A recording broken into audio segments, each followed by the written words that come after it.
Ya, baik. Terima kasih Kak Viko sebelumnya sudah menyempatkan hadir di acara podcast kali ini. Sebelumnya, Assalamualaikum warahmatullahi wabarakatuh, teman-teman. Perkenalkan di sini saya Ros Putri dan pemateri kita. Saya. Iya, baik. Terima kasih Kak Viko. Nah, teman-teman, di sini kami akan membahas tentang kesehatan mental, Kak.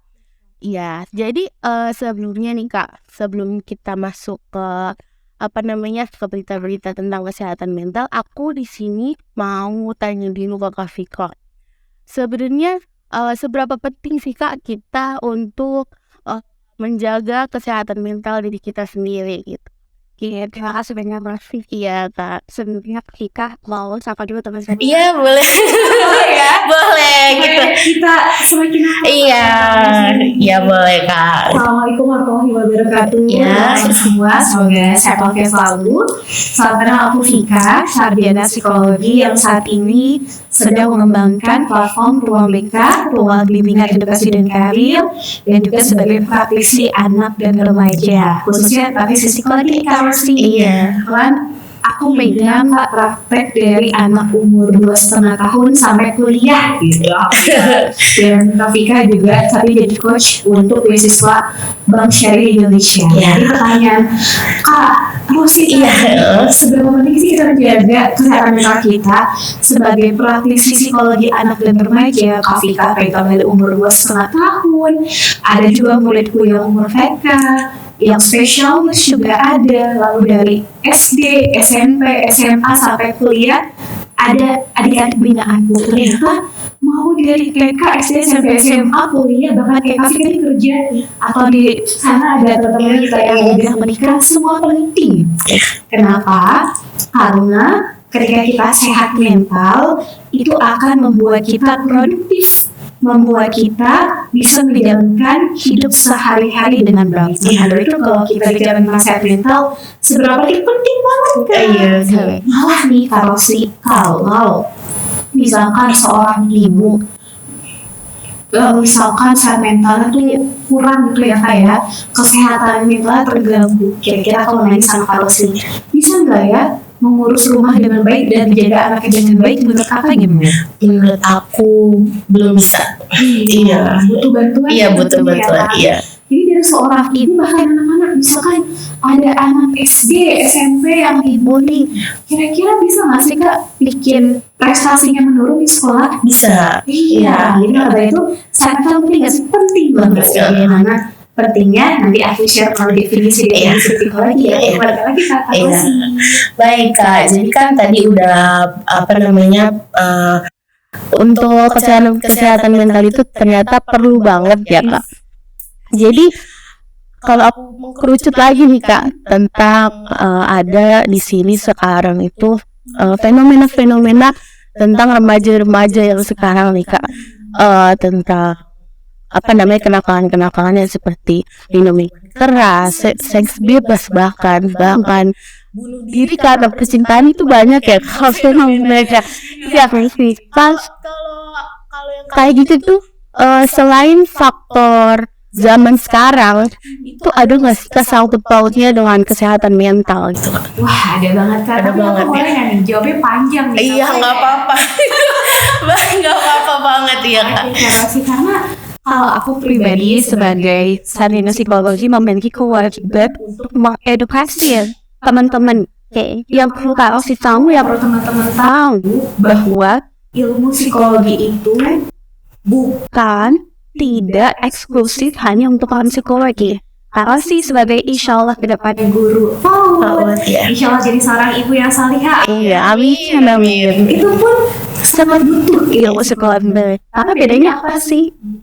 Orang psikologi dengan seperti Kak Rosi nih dari sarjana PAUD kemudian. Jadi udahlah kalau ketika Kak Vika ngambil S2 magister profesi psikolog dan jadi psikolog, aku bisa praktek. Tapi kalau kakak meskipun tahu praktek atau tahu tentang psikologi itu apa, nggak boleh praktek ya. Kita penting untuk tahu definisinya. Yuk kita ketahui dulu yang pertama definisi tentang kesehatan mental. Sebelum aku jawab, aku nih menurut Karasi sendiri sehat mental tuh apa sih? Balik nanya. Iya, boleh. Kalau menurut aku kesehatan mental itu lebih ke apa ya Kak? Kayak cara kita untuk apa sih bisa untuk menjalani apa ya definisinya menurut aku ya, kayak kalau kesehatan mental itu kan apa ya, punya diri apa sih, kayak iya ada diri sendiri. Jadi kayak kalau mental kita udah maksudnya kayak sedikit nggak sehat gitu, jadi bisa merubah keseharian kita juga bisa ya Kak. Jadi kalau kesehatan mental itu yang tadi kakak bilang juga perlu banget gitu. Jadi menurut aku ya kesehatan mental itu memang perlu banget, karena kita sebagai remaja zaman sekarang juga kayak sedikit-sedikit kayak apa nih teknik bisa gitu. Jadi kayak menurut aku tuh anak zaman sekarang lebih sering judge diri mereka sendiri gitu. Ya itu sih Kak, kalau kesehatan mental menurut aku. Terima kasih Iya.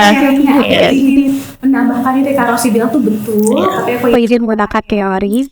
Jadi, ada yang namanya definisi kesehatan mental yang disepakati oleh para psikolog dan psikiater seluruh dunia yang termaktub pada definisi kesehatan mental dari WHO, World Health Organization. Ini ada 4 nih teman-teman.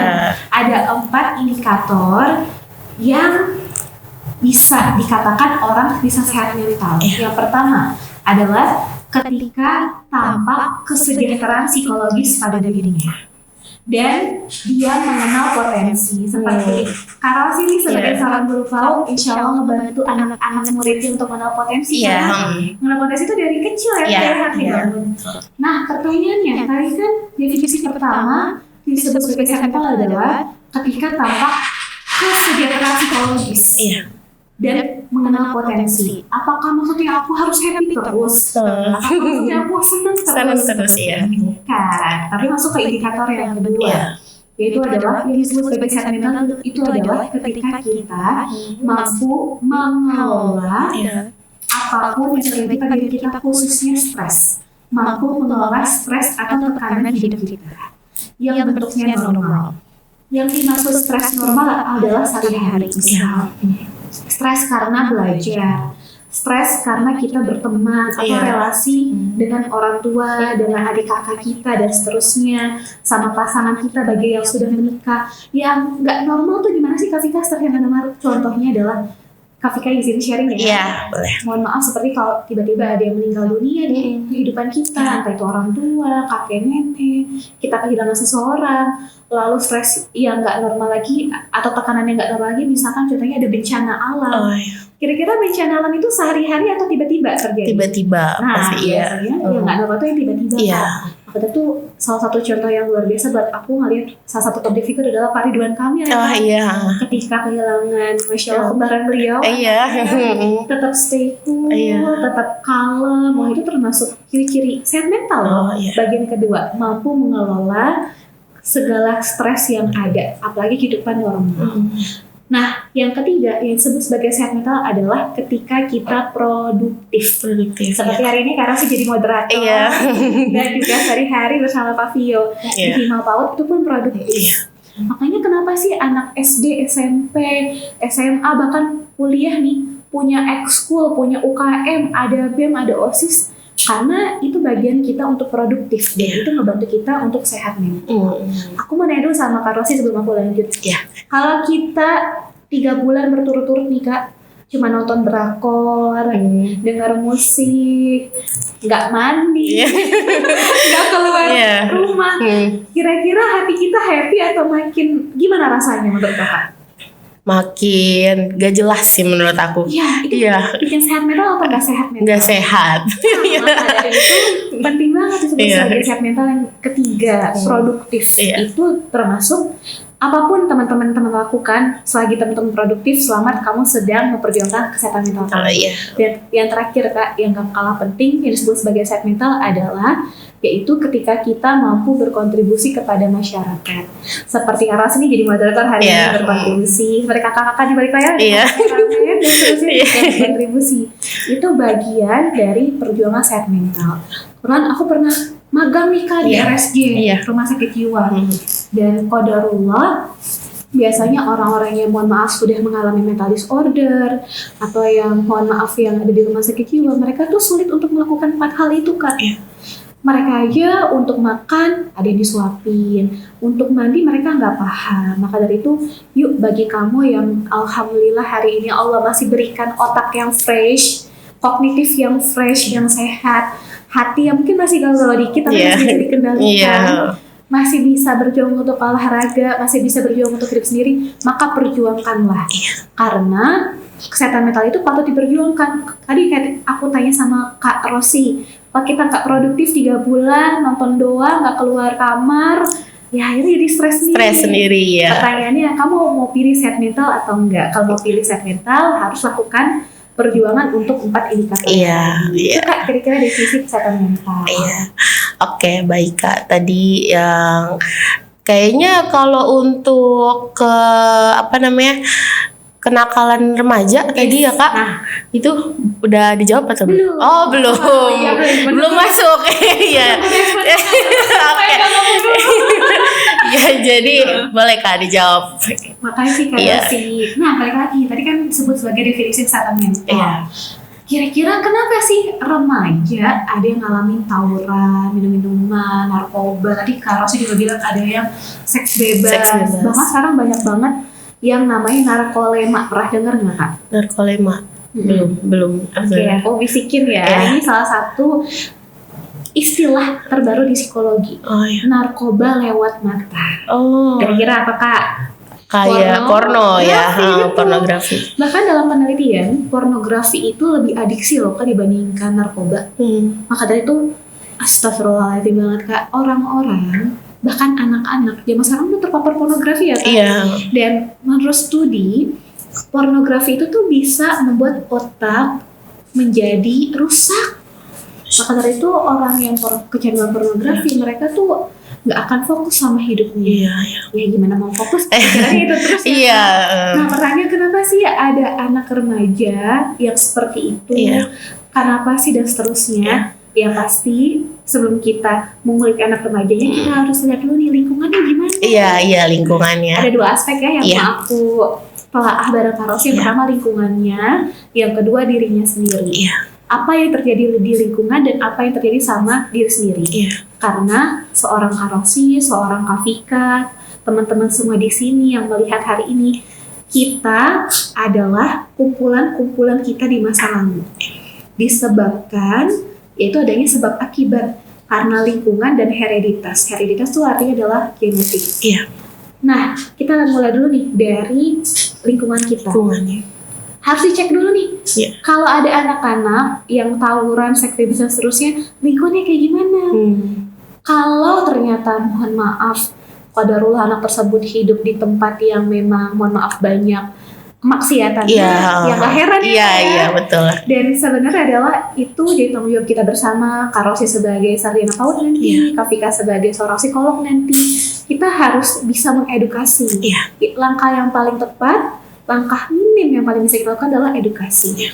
Dan jangan lupa kita doa sama Allah supaya mudah-mudahan mereka terbukakan hatinya. Karena anak itu tergantung orang tuanya. Dan juga anak itu juga tergantung dengan lingkungannya. Iya. Harus dicek dulu lingkungannya kayak Iya. gimana. Tapi kalau misalkan nih lingkungannya bagus, sekolahnya bagus, kok bisa sih melakukan hal-hal yang gak bagus? Bahkan sekarang Kak, banyak anak yang Iya, iya. Ya, kenapa? Nah ini balik lagi Balik lagi. tentang teori psikologi. Iya. Ada yang namanya inner child, Oh. ada yang namanya wah macam-macam lah ya Kak. Iya. Intinya adalah ada sesuatu nih dalam psikologisnya yang terganggu. Iya. Kenapa? Karena sebenarnya di psikologi itu ada yang namanya mekanisme pertahanan. Pernah dengar nggak Kak? Belum pernah dengar. Belum ya Kak? Iya. Jadi ada yang namanya defense of mechanism. Iya. Ini teori dari Sigmund Freud. Sigmund Freud ini adalah seorang psikiater dan juga salah satu tokoh psikologi ketika psikologi berdiri. Iya. Beliau mengungkapkan ada yang namanya defense mechanism. Defense mechanism itu adalah ketika kita melakukan pertahanan diri supaya kita nggak ngerasa terluka. Maksudnya gimana nih Kak Vika? Maksudnya adalah gini. sengaja ataupun nggak sengaja, sadar ataupun nggak sadar kita ngelakuin defense mechanism. Yang pertama, yang sering banget dilakukan oleh manusia Indonesia adalah represi. Kalau bahasa kita adalah mendem. Oh iya. Lagi marah, mendem. Sedih, mendem. Kecewa, mendem. Hati-hati bisa meledak. Iya. Maka dari itu kenapa di umur 20-an tuh biasanya tuh ada quarter life crisis ya kan? Iya. Ada yang bilang inner child dan seterusnya. Bisa jadi karena kita sering mendem dari dulu. Jadi sebenarnya bukan tiba-tiba ada Kak, tapi karena dari dulu yang menumpuk. Iya. Yang kedua, ada yang namanya reaksi formasi. Apa Kak sih? Reaksi formasi ya. Nah, yang pertama namanya represi. Nah, kalau reaksi formasi itu adalah ketika kita melakukan hal sebaliknya.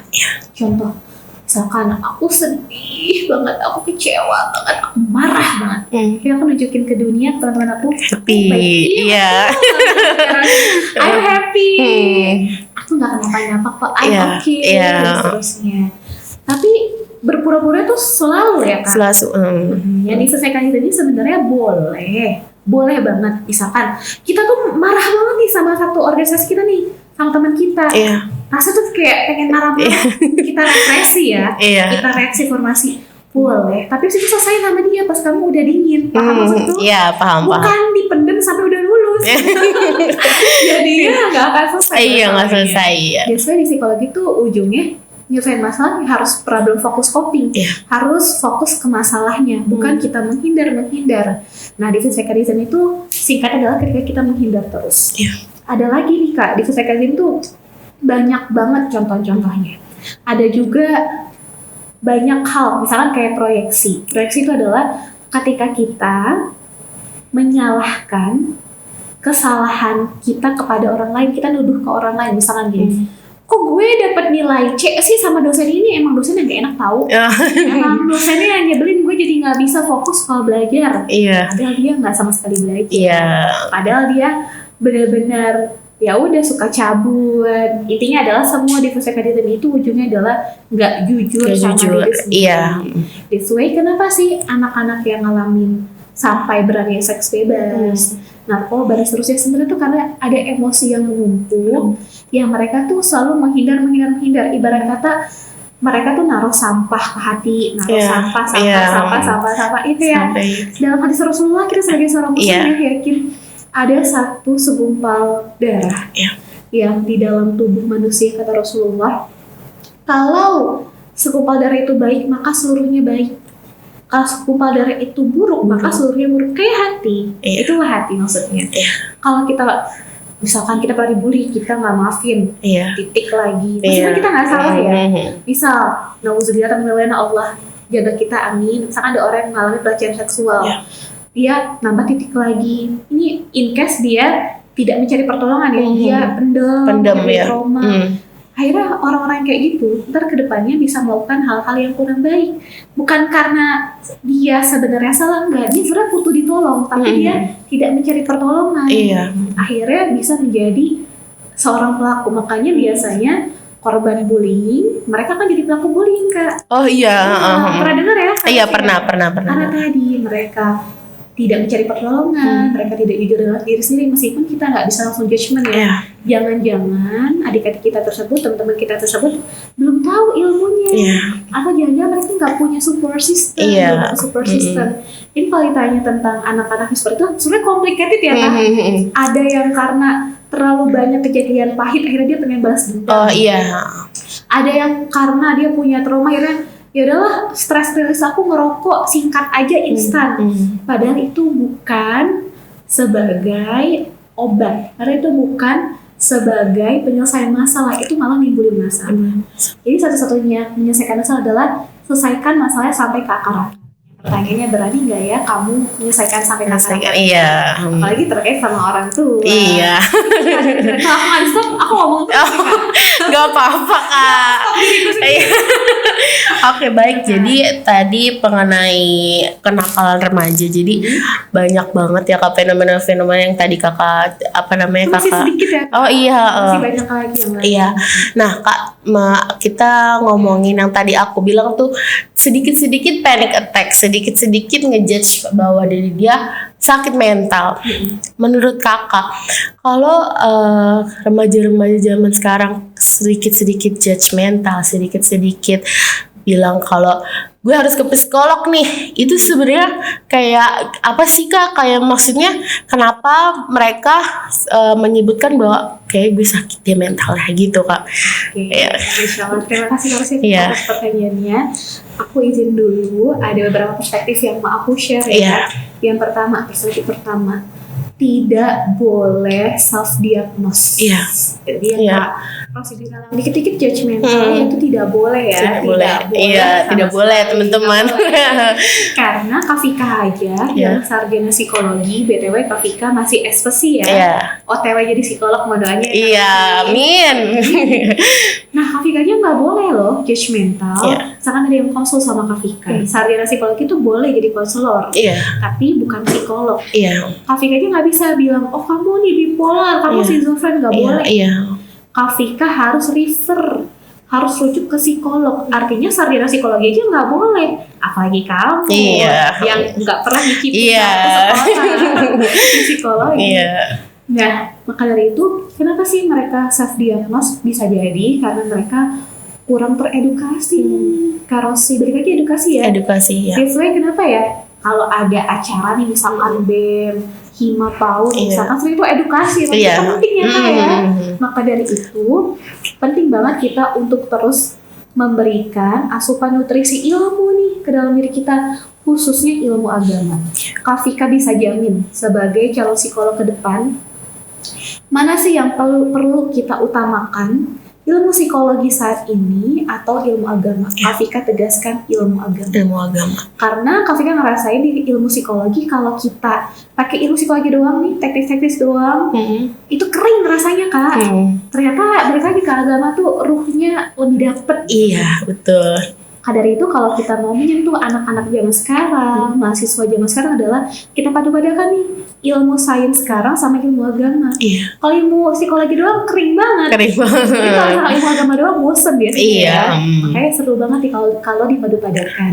Maka dari itu, untuk misalkan kita ngerasa kita mau self diagnose, kita ngerasa mau self judgment diri kita, carilah pertolongan. Sekarang banyak banget psikolog gratis loh Kak. Iya. Tinggal dicari tahu. Salah satunya adalah Puspaga. Apa Kak Rosi? Puspaga. Iya. Tapi kan pernah kerja di sana. Iya. Itu di bawah Kementerian Pemberdayaan Perlindungan Anak, Pemberdayaan Perempuan dan Perlindungan Anak, dan free. Free ya. Ada psikolognya di setiap tempat. Misalkan nih, Kak Rosi KTP-nya di mana? Di Tangerang. Tangerang. Tangerang, Jadi ya. ntar kamu cari Puspaga Tangerang karena sesuai dengan KTP. Kak Vika kurang tahu ya info apakah boleh nih, karena sih kan lagi di Tangsel ya, Iya. di Jaksel karena jadi mahasiswa di PAUD UMG, PAUD, iya. mungkin bisa ke Tangsel juga. Oh, iya. Tapi sejauh ini Kak Vika tahu ya sesuai dengan KTP. Kalau kamu di Depok, kamu cari yang Puspaga Depok. Depok ya. Itu gratis, bisa banget. Jadi Iya. curhatnya dengan orang profesional. Psikolog. Iya. Iya. betul. Oh, nanti boleh kita adain acara di Hima PAUD gimana sih jadi pendengar yang baik. Iya, boleh banget. Boleh banget, karena Iya. sebenarnya kebanyakan orang tuh pengen dengerin aja bukan Iya. dikasih solusi ya nggak sih? Iya, Kak? betul, karena aku juga kayak gitu. Salah, tenang aja Kak Vika juga gitu. Iya.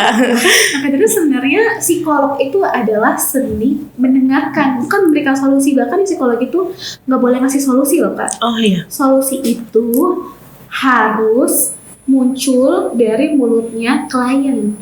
Atau bahasa psikologi adalah konselingnya, orang yang dikonseling. Oh iya. Nah, maka dari itu tekniknya susah, makanya psikolog mahal Kak. Oh iya. Untuk mengeluarkan orang bisa ngasih tahu solusi. Untuk diri Iya. sendiri. Nah, maka dari itu untuk self judgment, self diagnose tidak boleh. Maka dari itu boleh banget kamu datang kepada profesional. Namun ada juga Kak, sekarang nih lagi hot issue kalau zaman sekarang namanya generasi strawberry. Pernah dengar nggak Kak? Belum pernah dengar ya. Jadi katanya nih, katanya zamannya Kak Rosi atau yang jauh zaman bawahnya Kak Rosi. Kak Rosi lahir tahun berapa? Aku 2003. Kayak kita beda setahun doang ya. Alhamdulillah. Canda Kak. Kalau Kak Vika ini adalah generasi milenial. Iya. Kalau Kak Rosi itu generasi zilenial. Iya. Kita aja udah beda banget loh Kak. Kalau Kak Vika mendapatkan akses internet itu waktu SMP kebanyakan. Waktu SMP ya. Atau SD kelas 6 lah, kebanyakannya SMP. Iya. Maka punya handphone yang ada internetnya kayaknya SMP SMA tuh udah keren banget.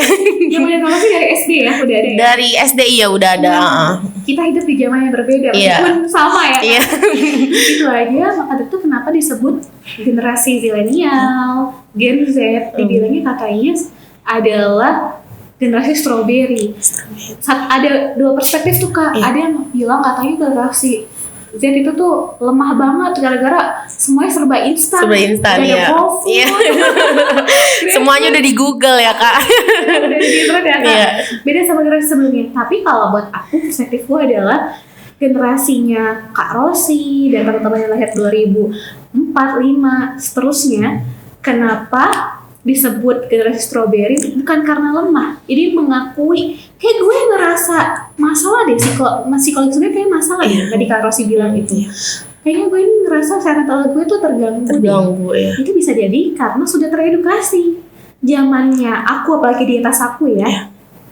Apalagi yang Kak Vika kan lahir tahun 95. Kalau orang-orang yang lahir tahun 70, 80, mereka itu kan gak teredukasi ya, Kak Rosi, tentang psikologi, tentang sehat mental. Jadi mereka tuh seakan-akan kuat padahal hatinya Hello Kitty. Iya. Anak zaman sekarang, yang zamannya Kak Rosi, zamanku juga termasuk, itu adalah udah mulai aware sama edukasi sehat mental. Iya. Akhirnya mengakui, iya kayak gue nggak kenapa-napa deh, kayak gue ini ada masalah deh. Bisa jadi bukan karena mereka lemah, tapi karena mereka udah tahu ilmunya.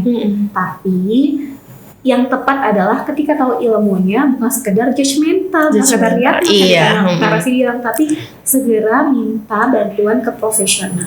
Minimal banget bagi kamu yang mahasiswa, ngobrollah sama dosen PA kamu. Bersyukur kalau dapat dosen PA yang caring ya.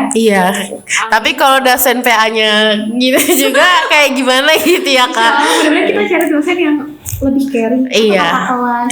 Atau buat kamu nih yang masih SMP, SMA, aku sekarang SD juga ada guru BK-nya loh. Boleh banget ngobrol sama guru BK. Kalau misalkan aku ngerasa guru BK aku kurang ini nih sama aku, boleh kamu cari guru yang kamu klik ya. Tapi sekarang guru BK banyak inovatif loh. Atau paling penting adalah ke orang tua. Tapi misalkan orang tua pun nggak bisa diajak kerja sama, cari om atau tante atau sepupu, kayak orang yang lebih dewasa yang bisa kamu percaya. Karena menurut penelitian psikologi nih Kak, kenapa sih orang zaman dulu kan hidupnya kan susah banget ya Kak ya? Susah, iya. Kok pada berhasil ya? Iya betul. Kok jadi konglomerat, miliarder, kok keren banget?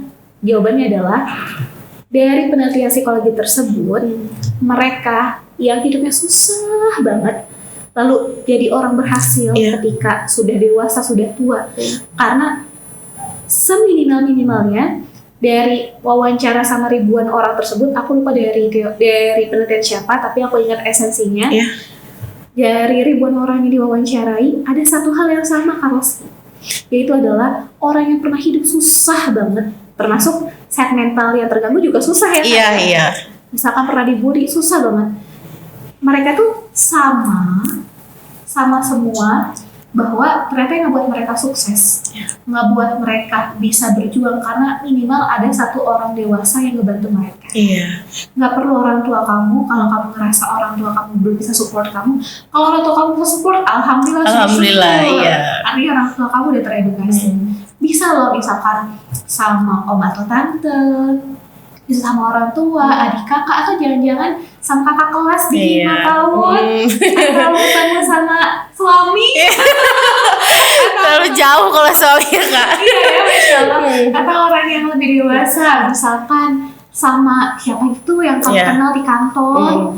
Nah, atau kalau misalkan anak kecil merasa bermasalah, misalkan ada gurunya nih yang bisa ngebantu dia untuk bisa lebih bangkit. Nah, ternyata peran minimal satu orang aja, orang dewasa yang benar-benar dengerin anak itu ketika down, benar-benar ibarat kata merangkul anak itu sampai bisa bangkit. Itulah yang buat orang bisa bangkit dari hal yang susah. Itu kayak gitu.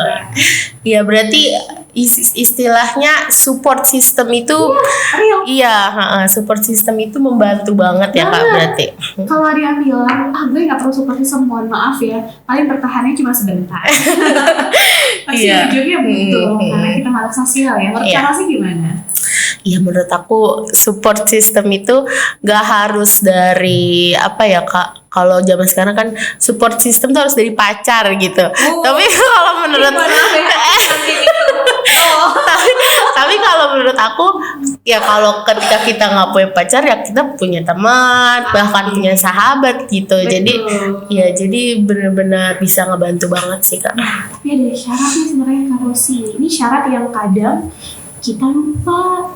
Sebelum kita mau dipahamin oleh orang, kita harus memahami orang. Iya, betul. Coba cross check. Kak Fika selalu senang kalau Kak Fika misalkan kayak gue nggak kenapa-napa, kayak gue kenapa-napa deh, kayak ada yang nggak baik-baik sama gue deh. Ujungnya paling penting adalah evaluasi. Iya betul.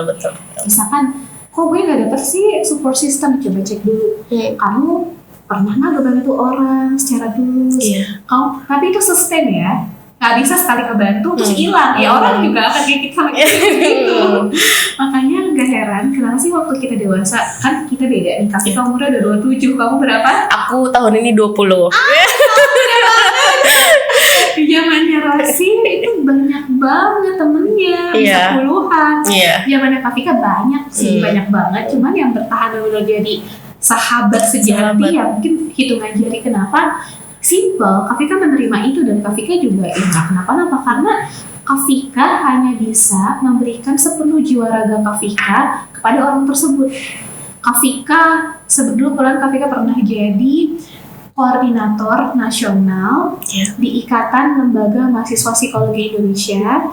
Itu adalah kumpulan BEM Psikologis Indonesia. Kak Fika naungin sekitar 100 universitas. Masya Allah. Kak Fika juga jadi menteri BEM di Psikologi di Jakarta. Dan atas izin Allah, Kak Fika juga dari UKM sama di psikologi. Pokoknya banyak kegiatannya deh. Dan Kak Fika sendiri kerja. Ya Kak Fika sekarang kira-kira support systemnya siapa yang bisa Kak Fika pahamin dia? Dan dia pahamin Kak Fika. Karena bahasa kasar adalah nggak mungkin kita dapat feedback dari orang lain kalau kita nggak ngasih ke dia. Iya betul. Ini bukan transaksional tapi memang gitulah kehidupan manusia. Harus saling tolong menolong. Kalau kita mau ditolong terus ya orang kesel nggak sih? Iya betul. Kayak misalnya ada teman kita pengen ditolong, kita kesel nggak? Iya kesel pasti. Maka dari itu untuk bangun support system jawabannya adalah kamu harus bisa memiliki mindset bahwa kita sebagai manusia harus tolong menolong. Kita harus memberi, makanya Masya Allah ya dalam Rasulullah dan juga Allah memerintahkan kita bahwa manusia yang paling baik adalah manusia yang bermanfaat. Ketika kita bermanfaat, kira-kira kita menolong orang lain nggak Kak? Menolong. Kira-kira ketika kita menolong orang lain, kita ditolong nggak? Ditolong pasti, udah pasti. Kenapa sih Rasulullah dan Allah meminta kita sebagai hamba Allah untuk bisa jadi manusia bermanfaat karena hikmahnya banyak Kak. Insya Allah mudah-mudahan jadi support system untuk kita ke depannya. Amin. Iya Kak, jadi tadi kan kita udah ngomongin bahwa nggak boleh untuk ngejudge mental ya Kak. Nah, dari kakak sendiri nih Kak, ada nggak sih Kak tips atau cara biar kita nggak dikit-dikit judgmental, kita nggak dikit-dikit, misalnya nih Kak, kalau panic attack itu kan, misalnya kalau kita lagi di suatu sikon yang kita tuh kayak kayak terpojok banget, cemas banget, jadi kita mikirnya, oh gue panic attack nih gitu. Kayak ada nggak sih Kak tipsnya bahwa sebenarnya tuh pas kita lagi kayak gitu tuh kita bisa ngomong ke diri sendiri, gue nggak apa-apa loh gitu. Ada nggak sih Kak tipsnya gitu buat kita nggak ngejudge mental diri kita sendiri gitu. Ini bagus banget. Iya. Kak Rosi, aku mau dulu nih Kak. Kira-kira Kak Rosi kalau ada temen Kak Rosi bisa minimal deh 2 orang aja datang ke cerita dulu nih ke kamu, ceritanya sama terus bisa nggak Kak? Kesel tapi gimana ya Kak? Misalkan selama 5 bulan terus Iya. berubah-ubah gimana? Kesel sih, kesel. Ya kayak udah diomongin lu kayak gini-gini aja gitu ya. Iya. Sekarang pertanyaan yang kedua, kalau sih kira-kira masalah itu tuh bisa selesai dengan satu kali cerita atau bisa berbulan-bulan selesainya? Sebenarnya kalau kayak gitu bisa satu kali cerita aja sih Kak. Oke, tapi kira-kira benar-benar bisa selesai nggak satu kali? Enggak bisa. Iya. Nggak mungkin ya orang sudah satu kali selesai. Iya. Pertanyaannya, kalau kita udah tahu respon manusia itu bisa kesel, bisa jengkel soal cerita kita, pertanyaannya yang paling terbaik kita curhat sama siapa? Sama Allah. Itu Iya. jawabannya. Yes, Iya. Masya Allah ya. Kan tadi Kak Vika sharing di awal bahwa kalau ditanya nih, Fik, lo nanti sebagai seorang psikolog milih ilmu psikologi atau ilmu agama, ya tapi ilmu agama Ilmu lah. agama ya. Ilmu psikologi itu bisa berubah. Misal, zaman dulu aku kurang tahu paham di PAUD ya, tapi misalkan contohnya dulu PAUD nggak ada Montessori kan? Iya iya. Sekarang lagi hype Montessori. Happy ya Montessori. Iya, sama juga di psikologi. Kalau dulu kan kita Kak Vika juga sebagai, Kak Vika pernah jadi guru TK di Bakti Mulia 400, Iya. dan itu juga bisa ngeliat bahwa anak-anak tuh kayak gini ya. Tapi zaman sekarang tuh anak-anak nggak dikasih materi tapi dibebasin ya Montessori tadi. Iya. Kalau zamannya mama papa kita waktu TK mungkin sesuai dengan materi harus benar ya. Iya. Iya. Itu isu di PAUD gitu ya. Sama juga di psikologi itu bisa berkembang, bisa berubah metodenya sesuai dengan zamannya. Aku mau nanya, zamannya Kak Rosi sama zamannya papa mamahnya Kak Rosi sama atau beda? Pasti beda. Tuh. Iya. Maka dari itu, apa sih yang gak pernah berubah adalah ilmu agama. Ilmu agama. Itu yang perlu kita pegang banget. Pertanyaannya gimana supaya kita nggak self judgment, nggak self diagnose sama diri kita. Kan kita harus sepakat di ilmu agama atau ilmu sains? Ilmu agama. Iya. Betul. Kalau ditanya satu-satunya agama yang ada ya Islam. Islam, iya gitu. betul. Kita tetap menghargai ya. Iya. Biasanya Kak Vika di sini fokusnya tetap tentu dengan agama Islam. Iya. Yang Kak Vika yakini, Kak Ros yakini, dan UMJ yakini. Iya. Masya Allah. Nah, mungkin di sini ada juga nih yang mendengarkan agama lain, ada Iya. Kristen, Hindu, Buddha, mereka sesuaikan dengan agama masing-masing. Kalau dalam Islam, agama yang kami yakini bahwa apapun itu diungkapin sama Allah. Iya. Misal kayak tadi, Kak Vika perjalanan, ya Allah udah lama banget nih gak ketemu sama Kak Vio, sama Kak Rosi, ya Allah udah kan ya Allah. Ya itu diungkapin aja. Kalau Kak Vika misalkan deg-degan banget datang ke sini nih ke podcast, tapi Kak Vika pendam, kira-kira ketemu sama Kak Rosi udah siap atau belum? Belum. Iya. Belum siap. Karena itu sebenarnya kita bisa ngobrol terus loh sama Allah kapan aja.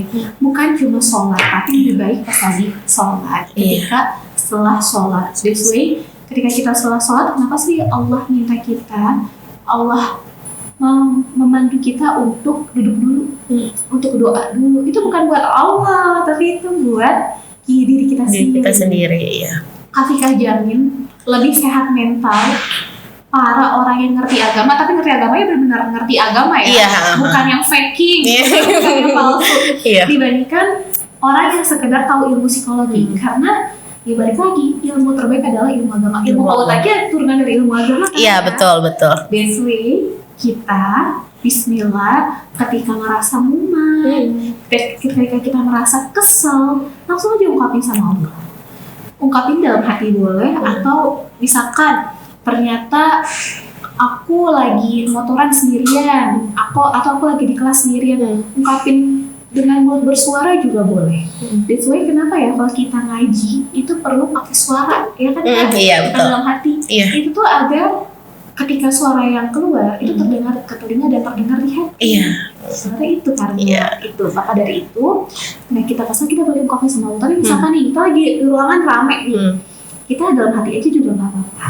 Jadi bisa disesuaikan dengan situasi. Tadi yang Kak Vika sharing sama Kak Rosi dan teman-teman di awal bahwa ada yang namanya inner child, ada yang namanya trauma. Tadi karena ada hal-hal yang bertumpuk yang gak enak, bener Iya, gak? betul. Jangan-jangan dari dulu nggak pernah jujur sama diri sendiri. Ya sama ini mau cerita sama orang sakit hati, patah hati, tapi dia lupa sama Allah.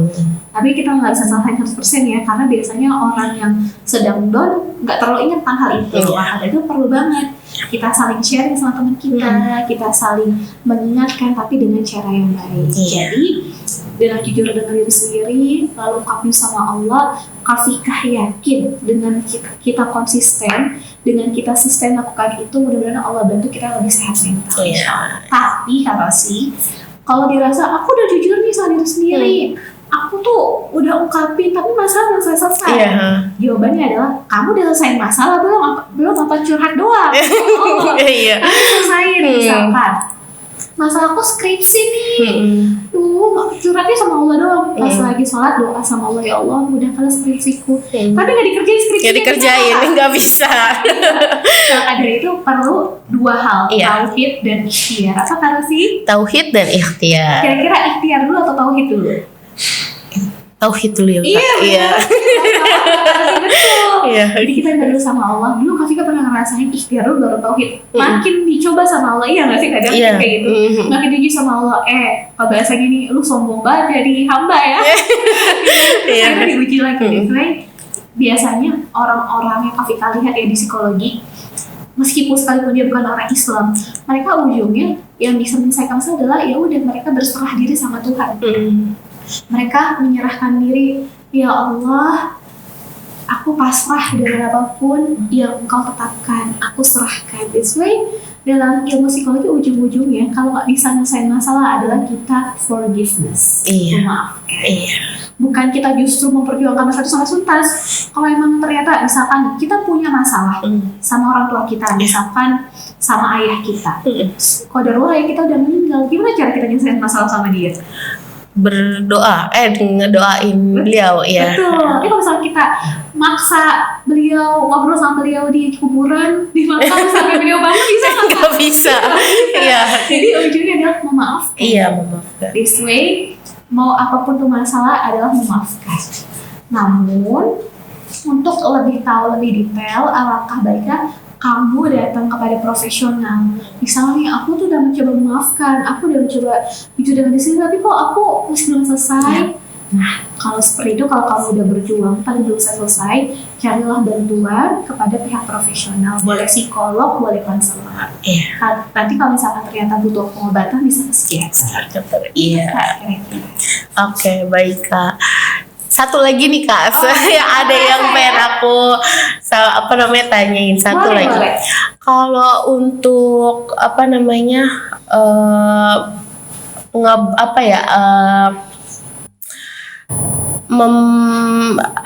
kayak mengutarakan perasaan, itu boleh nggak sih Kak di hari itu tuh kita teriak-teriak, kita nangis-nangis, itu boleh nggak sih Kak? Boleh banget, asalkan satu, cari tempat yang nyaman dan aman. Harus dua ya, nyaman dan aman. Kalau nyaman tapi ternyata kelihatan banyak orang, aman nggak Kak? Enggak. Jadi nyaman dan aman itu adalah ketika tempat yang bisa kita mengekspresikan perasaan kita, dan kondisi kita sendirian. Kalaupun kita nggak sendirian, pastikan orang yang nemenin kita adalah orang yang ngertiin kita. Kalau orang nggak ngertiin kita malah makin marah-marah kita. Iya, betul. Boleh banget. Di sini situ gitu, tapi jangan nyebut. Nyebur nanti Btw kami kan suka loh, kami kan sebagai akamsi, anak kampung sih. Lahir hidup di Ciputat, dan Kafika kalau ke situ gitu, kalau ini kan ujungnya ya, Kafika yang ujung sebelah sana lagi, itu ya jalan kaki 10 menit bisa di rumah. Kafika suka healing gitu-gitu. Sembari ngobrol, boleh banget dilakukan sama anak-anak. Tetap aware ya, sadar. Jangan nggak sadar mulai nyebur. Atau misalkan biasanya tuh cowok-cowok motor-motoran, keliling-keliling, ada orang yang healing kayak gitu. Atau ada yang suka self journaling, nulis juga boleh. Intinya adalah di tempat yang nyaman dan aman. Masya Allah. Iya, baik teman-teman, dari sekian banyak tadi pertanyaan yang udah aku utarain ke Kafika, ya banyak banget pengajaran, pengalaman juga ya Kak, tips-tips juga. Jadi banyak banget nih manfaatnya tentang kesehatan mental ini ya Kak. Ya baik, jadi kita cukupkan untuk hari ini ya Kak. Terima kasih. Iya, nggak berasa banget nih Kak. Gak berasa banget. Oke teman-teman, sebelum aku tutup nih Kak acaranya, aku ada pantun nih Kak. Wih, aku bilang siapa? Oke, jadi teman-teman aku pantun dulu sedikit aja. Ibu Hajah pergi mengaji. Cakep. Pulang-pulang bawa bingkisan. Cakep. Saya akhiri podcast hari ini. Sekian. Wassalamualaikum warahmatullahi wabarakatuh. Semoga berkesan. Terima kasih.